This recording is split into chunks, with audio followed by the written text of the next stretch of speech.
Sahabat Kompas.com, baru-baru ini persoalan pencairan jaminan hari tua atau JHT memicu perdebatan di kalangan pekerja dan masyarakat luas. Persoalan ini dimulai ketika Menteri Ketenagakerjaan Ida Fauziah menerbitkan aturan pencairan JHT yang baru dapat dilakukan saat usia 56 tahun. Hal itu tertuang dalam Peraturan Menteri Ketenagakerjaan atau Permenaker Nomor 2 Tahun 2022 tentang tata cara dan persyaratan pembayaran manfaat jaminan hari tua.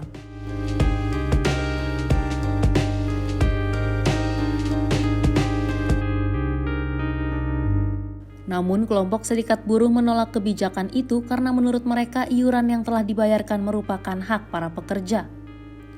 Aktivis buruh Mirah Sumirat mengatakan Permenaker itu adalah peraturan yang sadis dan sangat merugikan buruh atau kaum pekerja. Menurutnya, pemerintah tidak peka terhadap perekonomian para tenaga kerja, khususnya di tengah situasi pandemi ini. Kritik serupa juga disampaikan oleh Presiden Konfederasi Serikat Pekerja Indonesia atau KSPI Said Iqbal.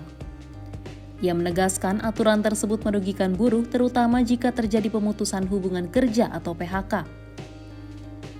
Menurutnya, uang JHT adalah tabungan pekerja sendiri yang bisa menjadi bekal bagi buruh untuk bertahan hidup jika terkena PHK.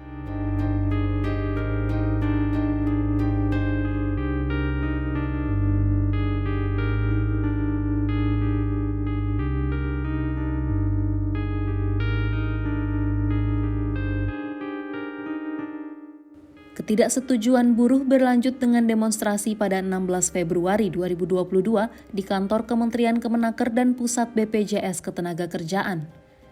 Presiden Aspek Indonesia Mirah Sumirat menyebut serikat buruh menyampaikan sejumlah tuntutan ketika Menaker Ida sempat menemui perwakilan buruh saat demonstrasi.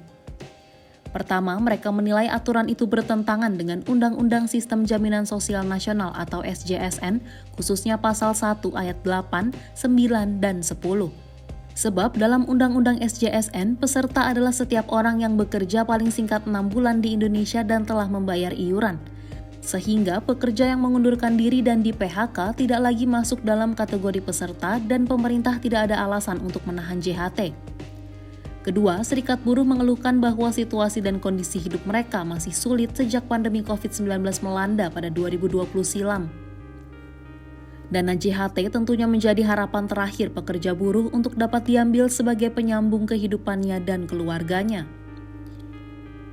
Terakhir, serikat buruh tetap pada pendirian bahwa Menaker Ida harus mencabut Permenaker Nomor 2 Tahun 2022.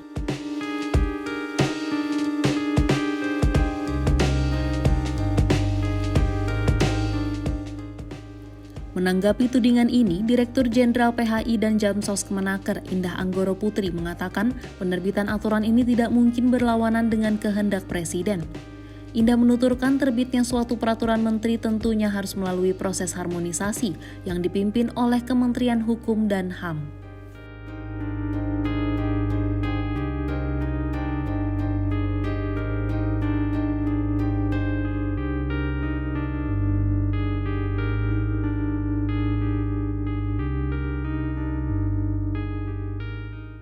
Menanggapi terus berlarutnya polemik pembayaran JHT, Menteri Sekretaris Negara Pratikno memberikan penjelasannya mewakili pihak Istana pada Senin 21 Februari 2022.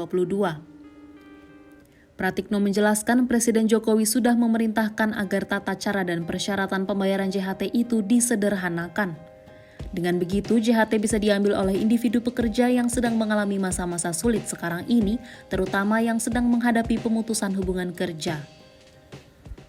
Tadi pagi Bapak Presiden sudah memanggil Pak Menko Perekonomian, Ibu Menteri Tenaga Kerja, dan Bapak Presiden sudah memerintahkan agar tata cara dan persyaratan pembayaran JHT itu disederhanakan, dipermudah, agar dana JHT itu bisa diambil oleh individu pekerja yang sedang mengalami masa-masa sulit sekarang ini, terutama yang sedang menghadapi PHK.